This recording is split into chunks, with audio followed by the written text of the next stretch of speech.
bien, on verra bien. Ce soir on ira faire un tour chez l'épicier ouvert en bas. Nekfeu, c'est l'artiste le plus écouté en 2015 avec 41 millions de streams. Il vient de rééditer son album Feu, enrichi de 8 titres inédits. Nekfeu est à part dans le paysage musical. À la fois moderne, il se revendique aussi de la pure tradition du rap, à savoir des textes à message. On dit souvent que le rap d'avant il était revendicatif. Bon, moi je suis pas sûr. Je trouve que c'était un rap vrai, quoi, sincère, qui était conscient de son environnement, et c'est toujours le cas aujourd'hui. À 25 ans, Nekfeu est conscient que les jeunes écoutent beaucoup ses textes, mais il refuse toute part de responsabilité. Il se présente plutôt comme le porte-parole d'une jeunesse en plein désœuvrement qui trouve dans sa musique une forme d'échappatoire. Mes sources d'inspiration, c'est égoïstement ce que je ressens dans la vie de tous les jours.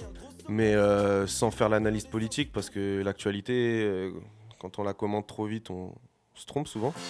L'actualité qui avait, rappelons-le, rattrapé Nekfeu le 7 janvier, lui qui avait réclamé en 2014 dans la chanson Marche un autodafé contre Charlie Hebdo, des propos qu'il avait regrettés. Mais depuis, Nekfeu a mûri et sa conscience morale transparaît dans ses textes. Après les attentats de novembre, il signe un clip en hommage aux victimes. Alors je me demande pourquoi les balles pleuvent. Je me sens libre quand je décris quelques bribes de ma vie, rapidement dispersé par le bruit de ma ville.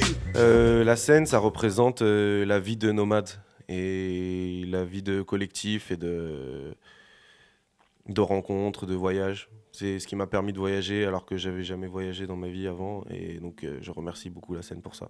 T'es dangereux, Nekfeu sur scène, tu fais de la merde, t'abuses, oui, prudent. On s'arrête jamais, non. Sinon on est mort. Nekfeu est un rappeur incontournable et la réédition de Feu, à peine 2 semaines après sa sortie, est un véritable carton.